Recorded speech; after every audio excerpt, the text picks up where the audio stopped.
이런 추세면 조금 이따 1+1 아파트도 나올 게 있어요. 누가 더블로가?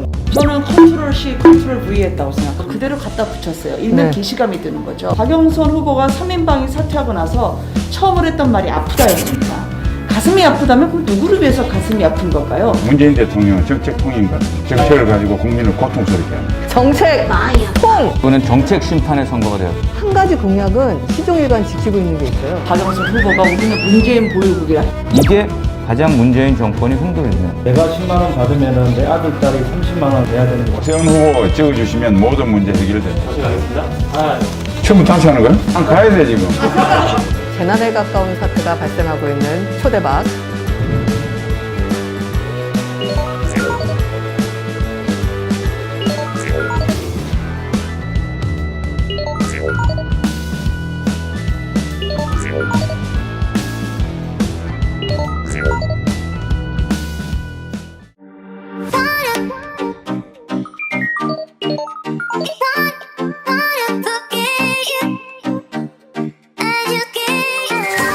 국민의 삶과 직결된 모든 이슈들을 빠르고 뛰어난 현답으로 정확하게 풀어드리겠습니다. 빠르고 뛰어난 데이터 언박싱 초대박 오늘 세 번째 이야기를 시작하겠습니다. 굉장한 분들이 나와주셨습니다. 초대박 3회 만에 이렇게 초호화 캐스팅! 어서 와. 초대박! 처음이지? 여의도 연구원의 지상욱 원장님, 삼성 장군의 신원식 의원님, 9시 뉴스 앵커, 그가 아니라 소연임의 야타, 판교, 백현, 삼평, 문중의 분당각 김은혜라고. 천재 중에 천재, 전 통계청장 유경준 의원. 제가 개인적으로 굉장히 좋아하는데요. 다른 분도 아니고 앵커 번데기 앞에서 주름을 쫙쫙 잡아야 하는 상황입니다. 오늘의 주제는 박영선 후보의 공약을 점검해 보도록 하겠습니다. 지상욱 원장님, 예. 20대 공약 4년 동안 잘 실천하셨습니까? 최선의 노력을 다하지 못한 것도 있습니다. 가장 큰 게 이제 남산 고도 제한 완화인데요. 헌법재판소까지 가려고 했던 정도까지 했었는데 지금도 계속 주건 사업이고 공약은 그 유권자하고 주민들한테 기대를 주는 약속, 기대를 주는 계약, 저는 그렇게 생각하고 아직도 추진하고 있습니다. 문재인 정부 들어서 한 가지 공약은 시종일관 지키고 있는 게 있어요. 그게 뭔지 아십니까? 한 번도 경험하지 못한 나라. 문재인 대통령은 정책 통인 것 같습니다. 정책을 가지고 국민을 고통스럽게 합니다. 정책 통! 그리고 모든 정책을 거꾸로 하고 있어요. 그것도 보통 개주가 아닙니다. 지금 막 분노가 올라오고 있는데 이제 본격적으로 시작해 이거는 보겠습니다. 정책 심판의 선거가 돼요. 나는 대통령이 된다면 페미니스트 대통령이 되겠다. 서울, 부산 모두 시장이 성비위 사건으로 838억이라는 이 어려운 시기에 국민의 세금을 쓰고 있는 이 상황입니다. 피해자와 피해 호소인의 차이가 뭔가요? 피해는 객관적 사실이고요. 피해 호소인은 자기 편한 대로 주관적으로 비틀어 놓은 거죠. 민주당의 정말 내로남불을 보여주는 아주 대표적인 사례라고. 그 박원순 시장 사건 피해자가 그동안의 모습을 드러내지 않으셨는데요. 갑자기 기자회견을 하셨습니다. 그 이유가 제 피해 사실을 왜곡하고 저를 상처 주었던 정당에서 시장이 선출되었을 때 저의 자리로 돌아갈 수 없을 것이라는 두려움이 든다. 지금 박영선 선거 캠프에는 저에게 상처였던 사람들이 많이 있다. 3인방으로 그렇죠? 보이죠. 남인순, 진선미, 고민정 의원이십니다. 다 사퇴했죠? 그때 사퇴한 게 양심이 없는 거죠. 캠프를 차리지 말았어요. 박영선 후보의 여성 폭력 관련한 정책들을 이분들이 주도했다라는 얘기가 있어요. 캠프에서 진행하고 있는 여성 폭력 관련한 정책 어떻게 보십니까? 저는 컨트롤 C, 컨트롤 V 했다고 생각합니다. 조직이 없어서 성폭력이 일어나겠습니까? 박원순 시장 때의 서울시는 세계 최고였겠죠. 왜냐하면 젠더 특보 같은 것도 있었잖아요. 네. 여성의 인권 신장을 위해서 최고의 여성을 위한 서울시를 만들겠다고 하고 온갖 조직 다 했고요. 2018년에 박원순 시장 때 공약을 보면은요, 그때 서울 위드유 센터 만들겠다고 했어요. 그게 그대로 여성의 성폭력 예방을 위한 컨설팅까지 하는 그대로 갖다 붙였어요. 일면 네. 기시감이 드는 거죠. 박영선 후보가 3인방이 사퇴하고 나서 처음으로 했던 말이 아프다였습니다. 가슴이 아프다면 그럼 누구를 위해서 가슴이 아픈 걸까요? 피해자 때문에 가슴이 아픈 걸까요? 아니면 3인방, 금쪽 같은 내 자신 나가니까 그것 때문에 선거 어떻게 될까? 전전긍긍해서 가슴이 아픈 걸까요? 그 이후에 실제 캠프에서 일어나는 행위들 이런 부분에 대한 진정성이 참 의심스럽다. 그 사건 난 지 1년도 더 됐는데 그것 때문에 선거하는데 오늘 저녁에 생각해보고 대답하겠다. 아픔을 공유하고 이런 게 아니고 어떻게 하면 자기한테 유리한가 그것만 따지는. 이거는 후보 개인의 문제가 아니라고 생각합니다. 결국은 성범죄로 이번 선거를 치르게 했던 문재인 정권과 그 민주당의 여성을 보는 시각, 마치 여성을 위해서 모든 것을 다 해줄 것처럼 했지만 뒤로는 여성에 대한 성추행 그리고 여성에 대한 범죄를 아무렇지도 않게 저질렀던 그 이중성과 가식에 대한 심판이지 한 개인이 좋고 나쁘고의 문제는 아니라는 점을 어떤 사안에 대해서 옳고 그른 게 아니라 선악의 프레임으로 나눠서요. 우리가 하는 건 다 괜찮다. 저희가 하는 건 다 적폐다, 악이다 이런 걸로 빠져 있어요. 성비 사건에 대한 원래 문제점들은 점점 희석되고 공약도 실종되고 있는 상황이거든요. 지금의 선거 상황 어떻게 보십니까? 귀책 사유가 있어서 선거 보궐이 생겼을 때는 당원 당규에다가 문재인 대통령이 대표하실 때 박지 않았습니까? 후보를 내지 않는다고. 근데 그걸 당원 당규를 바꿔서 이번에 후보를 냈는데요. 사과를 해야죠. 그러면 국민하고 한 약속을 지키지 못하면. 거기다 지금 당대표를 하셨던 이낙연 전 대표 같은 분도 그때 그렇게 당원 당규를 고치면서 국민의 약속을 저버리면서도 그 책임은 국민에게 그걸 여쭙겠다. 그러니까 굉장히 이분들은 자가당착적이고 굉장히 그 위선의 가면을 너무 두껍게 쓰고 있는 분들인데 좀 우리 개선책을 내고 싶은데 지난번에 우리 연구원하고 당하고 해서 간담회했을 때도 이 성평등 문제 이제 민간에서는 스스로도 하고 있으니까 공공기관에서 어떤 주요 보직, 주요 임원직에 대해서는 비율을 할당에 제도화시켜야 된다. 그러니까 이게 진보의 아젠다가 아니다. 그래서 여성이 공공기관이든 이런데 임원이 수가 많아지면 자연스럽게 위력에 의한 이런 성추행, 성폭행 문제는 점점 사라지고 지금 초대박은 보시는 것처럼 패널도 여성이 40%. 보이시진 않지만 앞에 있는 우리 스태프들 여성이 한 40%. 저희 양성평등을 실천해가고 있는 프로입니다. 후보를 낸다라는 건 있을 수 없는 일이죠. 명예를 갖고 있는 조직이라면. 민주당이 보궐선거에 후보를 냈다는 것 자체가 당리당략 측면에서도 당에서 결정적인 실책이고요. 우리 국민 정신, 우리 국가의 국격, 국민의 문화적인 측면에서도 씻을 수 없는 상처를 줬다고.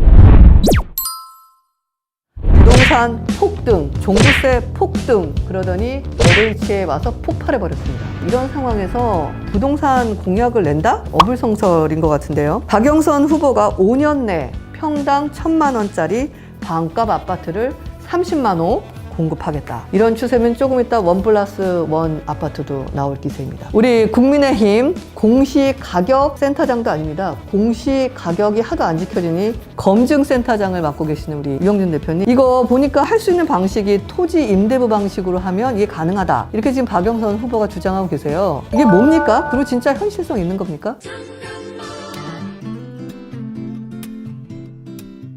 민주당 박영선 후보의 공약을 보면은 일단 민간이란 말은 하나도 없어요. 전부 공공이라고 하고 그리고 30만 호를 공급하겠다는 게 토지 임대부 공공주택 분양 이런 식으로 말을 쓰고 있는데 토지는 국가가 소유하고 건물만 임대료를 받고 임대하겠다는 거기 때문에 이게 분양이란 말을 쓸 수도 없어요. 이건 MB 때 이미 반값 아파트라 해가지고 한번 했다가 실패해가지고 사라진 정책을 또 그대로 하는 겁니다. 내 집 마련 포기하고 평생 빌렸어 써라라는. 쉽게 이야기하면 이거는 월세 내고 사는 임대 아파트이기 때문에 자기 집하고는 아무 관계가 없고요.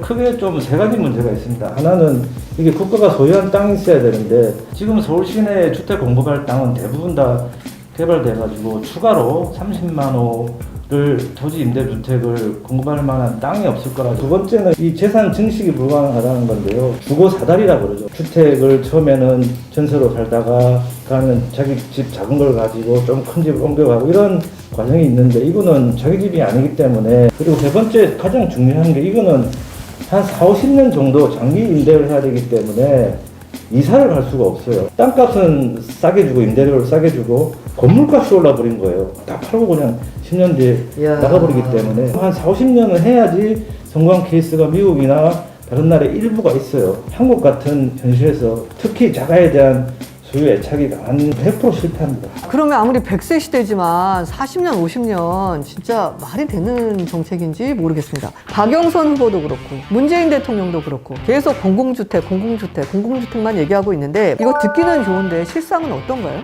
부동산이 포커판이 아니지 않습니까? 네. 20만 원 줄게요. 나 20만 받고 10만 더, 30만 줄인다. 나 70만 줄게요. 70만 받고 10만 더, 자 80만 간다.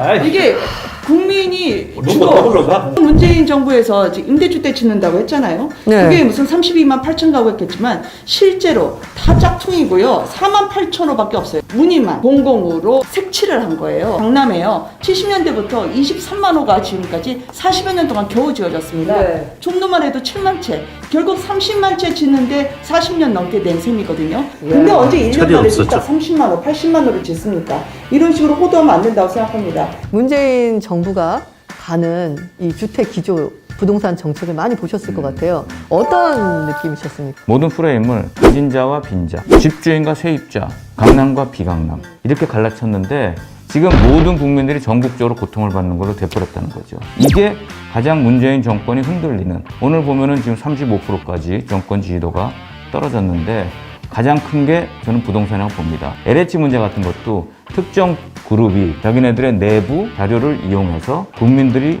손해를 보고 자기네들은 득을 봤다는, 이건 거꾸로 가는 거 아니겠습니까? 이 정권이 인사이더 정권, 부패 기득권 정권. 부동산 정책도 결론은 될 게 하나도 없다. 박영선 후보께서 시장이 되시면 10만 원을 주신다고 합니다. 어떠십니까? 대표이죠. 기분이 좀 좋진 않으십니까? 저는 안 좋습니다. 10만 원 주는 것보다 매달 10만 원씩 벌 수 있는 시스템을 만들어주는 게 더 좋을 거예요. 과거에 보면은 고무신 막걸리 주면서 표를 좀 찍어달라는 거하고 똑같은 겁니다. 이게 선거법이라는 소지가 굉장히 크고요. 취약계층은 더 사각지대로 모이고 후손들은 더 많은 빚더미에 앉게 되는 것에 대해서 아버지 같은 말씀으로 잘 설명해 주셨는데요. 10만 원을 받으시더라도 절대 표는 거기 찍으시면 우리나라 망합니다. 얼마 전 대변인 논평에서 4차 재난지원금은 무능한 보선지원금이다 라고 아주 날선 비판을 하셨어요. 보시기에 재난지원금 어떻게 평가하고 계십니까? 이게 선거 때가 되니까 보편도 해야 될 거, 고통을 호소하시는 분들한테는 선별도 해야 될 거 같고, 네. 그러니까 갈짓자로 가다가 에이 모르겠다 다 하자. 그래서 보선 지원금이라 가만히 있자. 선거가 되니까 모든 분들에게 해야 되지 않을까? 자 모두 잡탕다. 그렇게 한 게 이번에 4차 지원금입니다. 적자 규모가 3년 뒤면 1327조입니다. 그리고 네. 국가 부채 비율이 58.3%예요. 그런데 2만 원도 어디설까 했더니 바로 증세 발톱을 숨기고 있었던 거죠. 네. 이 정부는 먼저 드리고 나서 그 다음에는 그 돈은 세금으로 걷어드릴게요. 결국 약 주고 병 주는 정부 아닙니까? 맞습니다. 이런 식으로 하면 이 나라를 거덜내겠다는 거에 다름 아니라고 생각합니다. 자, 20조라고 하면 이게 소상공인, 자영업자분들한테 430조 원 이자 없이 대출해 줄 수 있는 돈입니다. 정말 가야 될 때 가야 된다. 자, 얼마 전 여의도 연구원에서 5차 재난지원금에 인용되는 통계 실상이라는 리포트를 발간하셨어요. 무엇이 왜곡돼 있었기 때문에 재난지원금은 팬데믹 때 사실 사회 공동체가 붕괴되는 것은 우리가 막아야 된다. 그 약한 고리를 막아주는 데 집중되게 돼야 된다는 건 우리 당도 그 생각을 같이 하는 겁니다. 한두 달을 버틸 수 없는 선별적으로 그런 약자층들한테 3차든 4차든 5차든 6차든 더 지원해서 그분들이 버텨낼 수 있게 하자. 이범준 선배님 앞에서 제가 뭐 포크레인 앞에서 삽을 펴는 것 같은데 퍼야죠, 풀 땐. 기사가 하나 났더라고요. 우리 유병준 의원님이 하셔가지고 문재인 정부 들어와서 195만에 약 200만 개의 일자리가 풀타임 일자리가 사라졌고 단기 알바를 써가지고 통계 조작을 해가지고 우리는 일자리 정부다. 일자리 창출했다고 하는 게 이게 안 되는 거거든요. 그다음에 정확히 국민들을 어떻게 지켜낼 것인지에 대한 정책 우선순위를 정한 다음에 이 통계를 응용해야 되는데 그런 것이 없이 정치적으로만 쓰고 있는 거. 원칙과 기준이 없어요. 이것도 그렇고요. 그게 원칙일 겁니다. 원칙이다. 그게 좋은 말 했잖아요. 그때 달라요. 원칙과 기준이 있는 게 딱 하나 있어요. 왜 재난지원금은 꼭 선거 때 풀리나요? 선거를 이용하기 위해서 하는 거죠. 선거를 필요해서 하지 않으면 선별로 가야 됩니다. 개정적인 역할이나 정부의 역할이 과거보다는 좀 확장된 걸 인정을 하되 정부가 시장이 될 수는 없습니다. 민주당이 선거 기간 동안 금품을 살포하지 않도록 공군 단속을 좀 부탁드리겠습니다. 서울시에서 소상공인 임대료를 30% 낮춘 임대인에게 그 절반을 내주겠다. 여기에 정부의 세액공제까지 들어가면 사실 임대인들에게 굉장히 매력적인 박 후보의 공약이 될 수 있을 걸로도 보아지는데 어떻게 보시나요? 매출액도 줄고 수입도 줄고 하기 때문에 임대료 인하나 이런 거는 일시적으로는 필요합니다. 지속 가능하냐 하는 거는 별개의 문제이고요. 임대인도 여러분들이 있고 임차인도 여러분들이 있는데 이걸 일괄적으로 시행하는 게 문제이고, 하지만 유기국민에서 한번 일시적으로는 시도해볼 필요가 있지만은 임대료도 지금 굉장히 많이 오르고 있습니다. 그래서 임대료 반을 지급해주겠다 그러면은 서울시 재정이 감당할 수 있을지는 야구 던지는 식의 공약은 곤란하다고 봅니다. 박영선 후보의 외교안보 의식이 어떤지 한번 살펴보도록 하겠습니다. 미중 패권전쟁 시대에서 우리가 균형 외교를 굉장히 잘해야 되는데 지난 4년을 보면 거의 4대에 가까운 친중국 외교로 국민들이 왜 이럴지, 또 북한에 대해서도 왜 이러지? 이러고 있는데 민주당의 그 외교안보 기조와 박영선 후보의 기조가 많이 다를까요?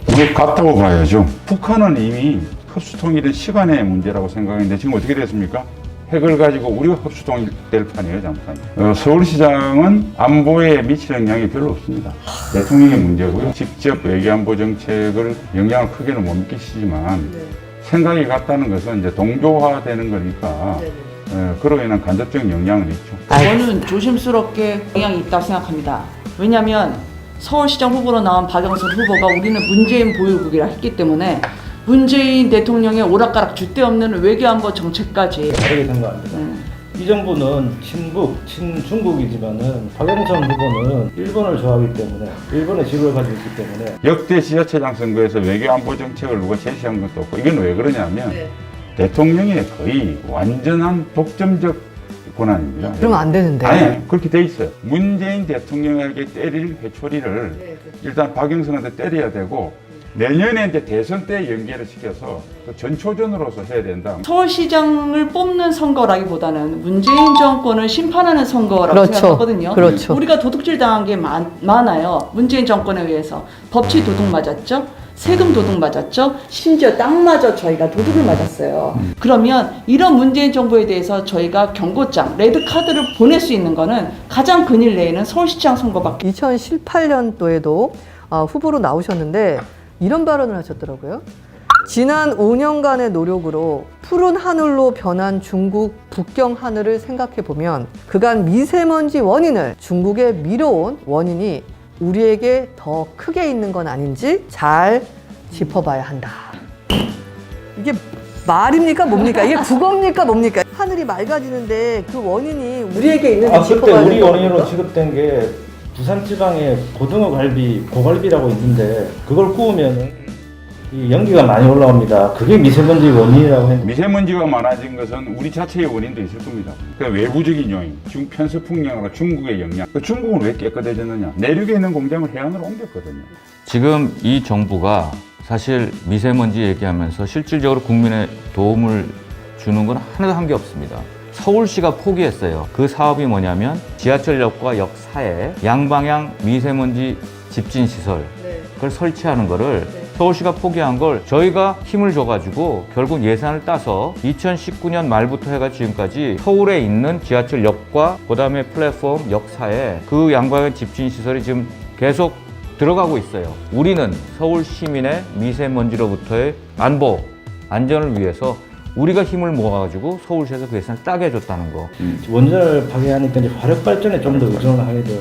그런 미세먼지든 원전이든 어떻게 이 나라는 문재인 정부는 기승전 중국이에요. 태양광 한다고 백두대간 다 쳐놓고 거기에 패널 깔았는데 중국산이야. 그러니까 뭐든지 배터리도 그렇고 중국만 이렇게 중국 앞에서는 한없이 작아지는 이 나라는 미국 앞에서는 한없이 큰 척해요. 미세먼지도 중국과 우리가 대등한 외교를 할 수 있다라는 그런 자신감과 의지와 기조가 없다면 어떤 정책을 하든 국민들의 신뢰를 받을 수 없을 거라 생각합니다.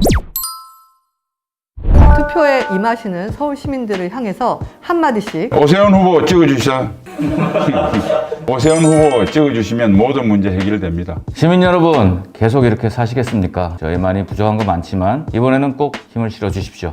바꿔야 됩니다. 빼앗긴 들에도 봄은 온다고 생각합니다. 빼앗긴 우리의 권리, 세금도 뺏겼죠, 부동산도 뺏겼죠, 다 뺏겼습니다. 여러분들만이 저희의 빼앗겼던 정의와 공정을 세울 수 있습니다. 국민의힘 후보 꼭 밀어주십시오. 네, 돈 주겠다는 공약에 현혹되지 마시고 내가 10만 원 받으면은 내 아들, 딸이 30만 원을 내야 됩니다. 꼭 저희 국민의힘 후보 서울시장에 당선시켜 주시기를 바랍니다. 국민들이 더 이상 나라 걱정하지 않으시는 그날까지 빠르고 뛰어난 데이터 언박싱 초대박 초대박 초대박. 저 하나만 해도 돼요. 어차피 편집될 수 있는데. 말해, 다 잘랐는데. 여기 쫙 이제 나가고 있어요. 쫙쫙쫙쫙쫙쫙. 앵커 출신 맞아? 이때 말해야 분량이 나오는데 참. 아니 근데 한 번도 가보지 못한 나라를 이 방송 중에 자꾸 카톡 하시면 안 됩니다. 이거 비교되겠네, 큰일 났네. 오빠의 아우라에 제가 눌립니다. 다시 가겠습니다. 하나, 처음부터 다시 하는 거야? 아니. 지금 꼭 한마디는 하셔야겠다 하니. 해야지. 네, 한마디 해주시죠. 그리고 뒤에 끝에 한마디. 아니 잠깐만, 다 있어. 난 가야 돼 지금. 재난에 가까운 사태가 발생하고 있는 초대박 이렇게 마무리를 짓도록 하겠습니다. 자, 그러면 그 다음.